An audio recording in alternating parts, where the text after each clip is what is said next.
Welcome to Mitra's beauty care. আজকে আমি তোমাদেরকে দেখাবো কী করে ডিটক্স ওয়াটার বানিয়ে খাই, কী কী দিই সেটাও তোমাদের বলছি। প্রথমে আমি 700 ml একটা বোতলে ওয়াটার পোর করে নিয়েছি।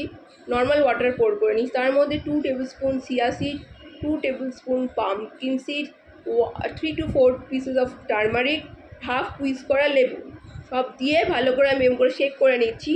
শেক করে নেবে ভালো করে, এম করে শেক করে নেওয়ার পর ভালো করে শেকটা করে নেবে পুরো ওয়াটারের সাথে এগুলো মেশে। শেক করার পর তোমরা একটা সাইডে কিছুক্ষণ রেখে তারপরে ইনটেক করবে। সাইডে কিছুক্ষণ ওটা জলের মধ্যে ভিজতে দেবে, দিয়ে তারপরে তোমরা ইনটেক করবে।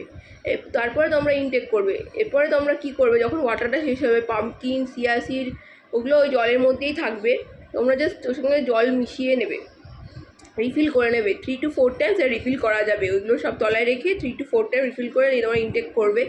খুব ভালো রেজাল্ট একটা পাবে। তোমরা কেমন রেজাল্ট পাচ্ছ ডিটক্স ওয়াটারটা খেয়ে আমায় কমেন্টে জানিও। Thank you and like and share my channel.